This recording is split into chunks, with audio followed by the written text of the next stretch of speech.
All right, Brad. We are in match week 20, round 20 of the Premier League. Assuming you're not Liverpool or Everton, got quite a slate of nice games. Welcome on in, everybody, to Red Card Radio. This is a weekly look at the Premier League. This is our preview episode for round 20 in the Premier League. My name is James. I support Arsenal. With me tonight, that's Brad. He supports Chelsea. Missing tonight is Sean. He supports Tottenham, and he is AWOL this week. Can't find him. We looked under the couch. We looked in the bushes. He's nowhere to be found. Do you think he ran away from the Ange conversation? It's entirely possible, Brad. It's entirely I think possible. That might be it. Well, unfortunately for him, we will not run away from Tottenham this week. No. Because we are going to be talking about Tottenham and their game this week in round 20. But before we do that, because we are going to start there again, but before we do that, if you are new to us, if you've just stumbled across us, if perhaps the YouTube algorithm has recommended us to you because you've perhaps watched an episode in the past, if you could hit that subscribe button, ring the sub notification bell this time. If you're on one of the podcast sites, hit it with a follow, 5-star review, drop a comment. Spotify comments are now open. We will check into those, make sure we're responding to them. If you can do all those things for us, it really does help us out tremendously. Listen all the way to the end, hit the share button, put it on your social media for us. Really does help us out quite a lot. We would really appreciate it. So, round 20, 10 games across, I think it's just 2 days. I think it's Saturday and Sunday this week. And so, yeah, what do we got here? Seems correct. First game of the weekend, the 7:30 Eastern kickoff time from the Tottenham Hotspur Stadium. It's Big Ange and the boys against Eddie Howdy and the lads. It's Newcastle United coming to town. Why do Spurs have no chance, and how many goals are they going to lose by? So they probably lose by 1 because that's what they do. True. Yeah. Here's Good the point. better question. Here's the better question. All right. How many goals does Spurs go up before it implodes? Ooh, interesting question. So you think Spurs will be winning the game and then ultimately lose? That's what happens. That's a toughie. They implode at some point. Like from the 60th minute on, they implode. Whatever the scores before the 60th, if football games were an hour long, Tottenham would be winning the league. Interesting. Probably 75 minutes, but we'll say 60 to be safe. I actually don't think Spurs are ever leading in this game. Really? This Newcastle team is really good. Alexander Isak is going to eat the lack of center backs for Tottenham alive. Oh, I forgot. Yeah. That ball over the top. Anthony Gordon. Ange press. Anthony Gordon. Yeah, Ange press plus ball over the top plus is between the two of them. Is Van de Ven back? Because that's the only saving grace. I think Van de Ven is like big injured. They put Van de Ven on to try. Yeah, they put Van de Ven on against Chelsea to watch them both get hurt in like 30 minutes. Yeah, and so that's the problem, is that Van de Ven would be the traditional center back that's going to keep up with. We're going to double check to make sure Van de Ven didn't play in the last match and he wasn't on the bench. He was not. So we're just going to assume that he's not going to play in this game. Do you know who, we forgot to bring this up about the Ipswich game. Do you know who was on the bench for that game? No, I don't know. Reece James. Oh. Reece James made the bench. The captain, was he eating a cheeseburger on the bench? Probably. Who knows? The Hamburglar? He is. That's Eden, sir. Eden Hazard. Yeah, I know, but he gets to eat all the hamburgers he wants. Yeah. R.I.P. Hazard. He's not actually dead. He's just retired. Yeah, no, I just don't see a world where this Spurs team in this run of form do get anything against this Newcastle team in this run of form, which then means, you know what that means? Spurs are going to win this game. Oh, probably. We're not expecting it. We're expecting them to get blown out by a team that's playing better than them, by a superior squad, and then they're gonna pop off and win like 5-1. Yeah. And we're gonna hear Sean talking about it next week when he comes, and he's gonna be like, God, they just couldn't keep a clean sheet. Right? Oh yeah, well let's see. Yeah, that's gonna be the problem. Like they haven't had that like 4-0 against City result recently, so they're due for one of those, right? Well, they had their 5-0 against Southampton. Does that count? No, because everyone puts 5 past Southampton. except probably Chelsea. I Yeah. don't think we scored 5 against Southampton either, so it's okay. Listen. Wait. Or is this going to be the? Oh, it's 5-0 in 32nd minute. I'm turning this game off. The worst game of the year last year. Oh, I don't think so. I don't think that. I mean, I fully anticipate Newcastle running away with it. But I don't think Newcastle will do that to them. I think Okay. So I think it's a cagey game, maybe 2-1, something like that. But see, I was gonna go 1-3. I was gonna go 1-3. And Spurs get an early goal. okay, They're vibing. vibing hard. Isak gets a goal over the top, 1-on-1 with Forrester, puts it in the corner, All and they right. collapse for the next 20 minutes. It does kind of seem like Spurs are a team that if you punch them in the mouth, that they kind of do crumble a little bit. Yeah. Yeah, neither one of us They are do. very high on Tottenham. What about this Brighton and Arsenal match from the South Coast? So full disclosure, I thought that the Brentford match would be scary for Arsenal, and that we would struggle against Brentford. I mean, the We first half kind of was. Well, we didn't really ever struggle. We gave them a goal. It was against the run of play, but we never like truly suffered in the game Yeah. like I expected us to. Brentford played really well. They're a very good team, but we didn't suffer. I thought we would suffer in the match. I kind of have similar feelings about this Brighton game. Is it like I feel like it's a dangerous one for us and that we could very well suffer in this game and it will be difficult for us. We have a lot of injuries. Saka's out for forever. Ben White's out for forever. Like our right side is absolutely makeshift right now, trying to find out like what we can get going forward.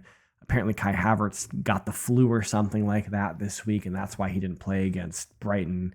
Or We against didn't play Brentford. against Against Brentford. Brentford. Yeah, against Brentford. The So BR's got you there. yeah, I'm all kinds of confused at all times. My life is a state of confusion. So, um, this And you this guys got it seems like a scary game to me. this could be a trip up game. You also got the bald fraud ref in the game Oh, from the middle. is it my boy AT? AT is in the middle. Wasn't Anthony Taylor the one that sent off Declan Rice for the second yellow card for the flick out or Probably. something like that? Guy's a silly man. Silly man. Whichever referee did that was a silly man. They got Michael Oliver for the next game we're going to talk about. I just don't care about. I mean, this could be a referees. banana peel game. That's kind of what I'm thinking, right? Like it's. But like, are we doing a disservice to Brighton by saying this is a slip up game? Let me ask that question. in that we're not giving enough respect to Brighton. Yeah, I mean, bro, they're they are 10th. 10th this year, but Yeah, like I'm not. I'm and maybe it sounds that way that we're being dismissive of Brighton slightly by saying it's. But I also think it's respect. Like my standpoint is not that. My standpoint is that it's going to be a difficult game because Brighton's a good team, right? That's kind of my. not that. Well, yeah, but I mean, we can also say this about every team from about 16th up. Is a good team. Yeah. Maybe eliminate the 14th team. Oh, 100%. Somehow they got up from 15th, so like I couldn't say 15 and down. You know what's really funny is that West Ham, United, and Newcastle were all together, and Newcastle have just dusted them and left them in their wake. 4 weeks ago, and it's amazing what happens when you win 4 games in a row. Yeah, it'll do that for you. In the Premier League. Forrest won 5 games in a row. Like, if you look at the run of form between 5th and 15th, like obviously Newcastle have the best run of form. Like there's a lot more green there than there is gray. But there's red. There's one there's red. Two teams. Where there's 2 teams with no red. Yeah, but they have 2 wins and 1 win. So yeah. I will take 1 red and 4 greens than 3 grays and 2 greens. True. So, anyway, 3 points. So yes, I would too. So I don't know if I feel slightly more confident about the Brighton game than I did about the Brentford game. But I also think that confidence is informed by the way that we played against Brentford and that we played really well against Brentford, and so therefore I'm less concerned about our injuries. Maybe. You know what this game feels like to me? Tell me, what does it feel like? And I'm going to give you all my prediction. I'm gonna put it on the table right now. So Okay, if it's something different, let's hear it. it feels like a draw. Oh, feels like a draw. You know, Like it really like it has all them. Like I don't see Arsenal slipping up terribly. Brighton have scored 29, let in 28. They have 9 draws. So they're not losing, they're just not winning. So if you all gonna slip up, it's gonna be 2 points. It's not gonna be the full 3. we did drop 2 points against them early in the season. That was, of course, the infamous Declan Rice second yellow card, where we were winning 1-0. So we did drop 2 points against them early in the season. I think we're winning the game. I think we're winning the game, but I'm scared of it for some reason. Yeah. If that makes any sense. I'm saying we're winning, but not with my whole chest. Sure. Hey, listen. Hey. we're gonna win Palace. We're winning the Palace. We're winning the Palace game. well, that was going to be cave in my chest while I say that too. That was going to be my question. I know you want to talk about Liverpool, Manchester United, and we're definitely going to talk about Liverpool, Manchester United. But I did want to ask you about that Palace game. Is like, does that one feel questionable for you? Bro, all these games we should win. So yes, all these games feel questionable. Like that's if I had to guess, we are bringing out all of the big guns. Like we're not having a single bench player playing. João Felix is on the bench. Madueke is on the bench. It's going to be the lineup is going to be Jackson, Sancho, Palmer, Neto, Romeo, Enzo, Caicedo at right back. Colwell, I guess, is still toasting because Fafana's out. And then whoever you want to say at left back. I hope it's not the agent of chaos, Cucurella, but it probably is. People are out here saying that Cucurella is the best left back in the league, and I think they're all crazy. Yeah, no, he's not. I think he was on a great run of form. No, he's not the best left back. Are we forgetting the fact that he had to change his boots middle of the game because he slipped twice and gave up 2 goals against Tottenham? And then, and that Anthony Robinson exists, but the American hate is real. Well, everyone forgets that Ricardo Chialafiori is alive in the Premier League. Who's that? Ricardo Calafiori? Is he a center back? The most beautiful Italian in England. No, he's a left back. I do think I think we can shut down Eze. Although Eze almost like scared the crap out of me last time we played them. It's like shut down Eze, you win the game. Eddie and Kedia up front, I'm just saying. And they won't have I like the ignoring. You should just ignore that. I did. I thought you would like that. And they can't play Chaloba at the back because it's a loan. Oh, is it a loan? Yeah. For some reason I forgot that you guys loaned him out to Palace this year and then like 2 weeks ago he just showed up and I was like, what is going on here? Isn't he? And he scored like 3 goals and played like this awesome defense in a back 3. That's when I noticed. Which is kind of what we play. So he could have probably been a better right back than Disaster over there. Probably. Yeah. 100%. 100%. All right. Shall we do this? Let's do it. Let's get into it. This is the biggest game in England, would you say? Liverpool, Manchester United? I think we've all agreed to that. I think I think so. And this one is from Anfield. This is Arne Slotsman against Ruben Amorim. Tell me why. Oh, goodness. My house is falling apart. Tell me why Manchester United are going to win and by how many goals it will be, Brad. Manchester United are holding 7, bro. And they're scoring 8 is what you mean to follow that up with, right? Oh, you know what? You're right. I messed up. I forgot. It's Anthony Taylor's not the referee. What's his name? Michael Oliver is the referee. So you're right. United scoring 3, Liverpool scoring 2. Yeah. Hey, no. However we get there, I don't care how we get there. Let's just get there. Yeah. No, it's not happening. That's okay. We said the crazy. Let's bring it back. Not a little bit of hopium, just a slight amount. We said the crazy. Now let's bring it back to them holding 7 because there's no way they're stopping the Liverpool machine. Yeah. I wish there was more to be said about this. I wish this was a more Really. I wish this was a more interesting game, but it's gonna be a bloodbath. And I mean, yes, we don't count form, but we also count talent, though. You still got to count talent. And That's the like big Bruno thing. can't do it all himself. That's the big thing. Is that like even if you throw form out the window in this match and you don't think about the fact that these United players can't really play the Amarim system yet, like they're really struggling at playing the way that Amarim wants to play because they don't have really good wing backs. Liverpool are just like they're a finely tuned, well-oiled machine. They have arguably the best right winger. You could argue maybe the best player in the Premier League ever in Mohamed Salah. They've got generational good goalkeeper, right back, left back, center back. Like their midfield is rebuilt. Well, they might not have the right back. We don't know. Well, I mean, he's not going to be gone tomorrow. Well, rumor is Real put in an offer to buy him now. Yeah, it's like 15 million though. Apparently, it's like a low ball offer. Just there, essentially, it's like, hey, you can let us have him now, and we'll give you a little bit of money.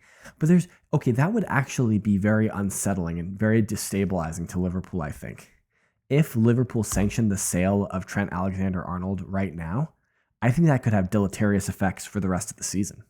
This maybe, but at the same time, like, would you blame them if this comes like 2 weeks from now and you haven't heard anything from Trent's representation? Absolutely not. I mean, even if Trent goes to them and like, look, I'm going to sign for Real Madrid at the end of February. Like, I'm going to sign for Real Madrid pre-contract on February 1st. I don't want to go. I want to see the end of my season. I want to see the end of the season. I want to win the Premier League again with us. I want to fight for the Champions League. But I also want to let you know that I'm not re-signing and that I'm signing with Real Madrid. So I would understand if you accepted the offer. I wouldn't be mad about it. I want to stay and fight, but I understand that if you're going to get a 15 million pound bid for me and that helps you, I'm not opposed to you taking that. I don't think those conversations actually happen. No. But there's no way Liverpool sell Trent Alexander-Arnold. There's zero. Could you zero imagine? It would be insane. But so is this Liverpool drop off next year going to be epic when Salah is in Saudi, No. Trent is in Real, and Van Dijk is wherever he ends up? No, apparently the most David Ornstein level predictions are that, and I say David Ornstein because like that's the voice of reason in football transfers in England, is that they're going to re-sign Salah, they're going to re-sign Van Dijk, but the most likely, the player who looks most likely to leave is Trent. Bro, there's no, so I would be shook if they re-sign Salah. Shooketh. And if they re-sign Salah to sell him, that I could see. I mean, how could you sell him after the season that this is like all-time best form for Mohamed Salah. Right, and he still hasn't signed a contract yet. It's because they haven't offered him a contract is the problem. He can now sign for any club in Europe. He can sign a pre-contract for any club in Europe starting now. Sure. But what club in Europe does he want to play for? Other than Liverpool. Sorry. Okay, well, PSG will pay him a bag. Saudi will pay him a bag, and he gets to live the lifestyle that's the difference. To him. Like that's like living in Saudi Arabia could be interesting for a player like Mohamed Salah, but it's just such a drop off. The guy still can play at the highest level, and so I think he desperately wants to stay at Liverpool. What do you mean? This is better. The Saudi league is better than Ligue 1. That might be better than the French league. I mean, that could be true. That I'm not saying that's not true. But he wants to be playing at the highest level. He is still good enough to be putting in a shift at Liverpool. He's still good enough to be playing at any of the big clubs in Europe. 350K, 350 million. Which one are you taking? And you're comfortable with the lifestyle. But the problem let me say that. Hold on. The problem is that they're also offering you 350 million in 2 years. You know what I mean? Like he could. They're probably not. They probably are. Look how much they're paying Cristiano Ronaldo. And they're gonna Right. need another Cristiano Ronaldo caliber player to prop up the league after he retires. You know? Mm, It kind of seems like Ronaldo's trying to get through the next Euro cycle, that he wants to play in the next Euros. There's almost zero chance that he wants to play through 26, right? Or I is mean, the next Euros in 28? So the next one's the World yeah, Cup. Okay, so maybe he's 26 World Cup. trying to play in the next World Cup, but not the Euros. I got those backwards. But he's gonna retire soon, so they're gonna need another person to carry Is the he water though for the when he's league. guaranteed to score a goal every game? At a certain point, you just gotta stop caring, right? Like, Duh. I don't know, right? I mean, maybe it's just like I can stay fit. I'm a really crazy athlete and I'm hyper competitive, so I might as well just be playing football. Yeah, Maybe he loves it that much, perhaps. I don't know. maybe. But But either way, I don't think Salah's. I think the most likely of the three to resign is Virgil. I think the other two are gone. I think Salah and Virgil are both on Liverpool next year. I don't see it. I think Trent's wearing all white. Yeah, Trent's all white. We already know Trent's all white. But back to the matter at hand. Tell me Yes. how many goals United are going to win by, Brad. Yeah. As many goals as No. they're going to Yeah. score as many goals as people leaving as you think people are leaving Liverpool. They're not even going to score a goal. What are we talking about? No, they're probably not, unless Bruno gets like some fluke penalty. Is this the Anthony redemption arc starting now? Ooh, I'm here for it. spinning down the right. Tornadoes down the right. Isn't that what we? Tornadoes down the right. That's what we used to Tornadoes down say. the right. That's what we used to say. Oh man, that's a throwback. Oh, go check Red Card Radio 77, and that's I just made that number up. That's probably not true, everyone. It's probably close It though. might be. You never know. But that was back in the day when we were doing 3 episodes a week or something. We used to be crazy people. Yeah. All right. No, I really don't think. Yeah, like I think we both are in agreement that Liverpool is winning this game, and it's not going to be pretty. 42-0. All right. Shall we go over the points? Yes. So- yes. I want to tell me about this round of 18, Yeah, please. so quick caveat. We do need to give a quick update on the round of 18 because when Sean and I recorded last week, there had been the Brighton and Arsenal matches had not played yet. So when we look at that overall, the winner overall for that week is Brad. He picks up 7. Just incredible. Comeback on Sean complete. Yeah. Jimmy, you're next. Absolutely incredible. If we look at round 19, another big week for Brad. He picks up 5, though I am at 6. Jimmy takes the lead, or takes the plaudits this week with 7. Joel and I are tied on 6. Now, as a quick caveat, I'm just going to throw it out there. Jimmy threw away a point. He just absolutely threw away a point. He should have had 8 this week because for some reason, Jimmy picked Southampton to beat Crystal Palace. He didn't pick a draw. He didn't pick a draw. He specifically said Southampton will win the match. Yeah. Like, that is certifiably insane. So do you think did he copy and paste Sean's picks and forget to change that one? I mean, I hope so. I hope that's what happened because picking Southampton in any match is actual lunacy. But he still comes out with 7. Still comes out with 7. 52% choice. 52% of these picks. Well, okay, I will have a quick caveat about the overall picks. Is that I don't know if those are up to date because the raw number of games picked. I need to look at that. So we'll just hold off on looking at the percentages. We will have the percentages tabulated at some point, but we have a new second place competitor. So in first is Jimmy, of course. Brad has sole possession of second place. Now, I need to look at the math because I'm not entirely sure. You shouldn't be higher, but I didn't double check it before we sat down. But it does appear to be correct. So all of our values look right. So hey, maybe it's just 1 point. Sean's math, because it was like Sean's math also does look right. So yeah. maybe it's only 1, but maybe it's more than that. We'll see. I'm still in 4th. I have no shot. Me and Joel are actually tied for 4th on even points. So yeah, no, the difference was 4 coming into a round of 18. And then round 19, I won by 1. All right. I'm here. So if you want to get in on this action, we have Meg obviously started picking games a couple weeks ago with us. She's getting picks in. She did terribly in round 19. I hate to break it to you, Meg. You got like 3 right on round 19. So I think also round 18 you didn't do so hot. Oh, you did 5. 5 is very good. 3 is not so great. 3 is like a James score. Like I'm very bad at this game. 3 is like a score that I strive for. But if you want to get in, if you want to get on it, Brad already has his pick of draw in the Brighton Arsenal match in the spreadsheet.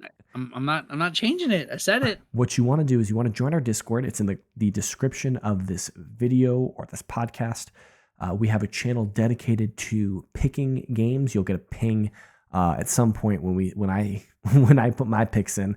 I ping at everyone. And so you'll want to get your picks in and we will add you to the spreadsheet and we'll see how you do. Jimmy and obviously Jack still have the bragging rights for now, but how long until Brad catches up? We will see. It's 5 points. Will Sean? I did 4 in 1 week. We coming. Will Sean take it back? We'll see. Get your picks in on Discord. Hit us up on social media. I'm at James Tiffany. That guy is at KS Brad G. We can collectively be reached at redcard_radio. That's all we have for you this week. We will be back next week, presumably with all 3 of us.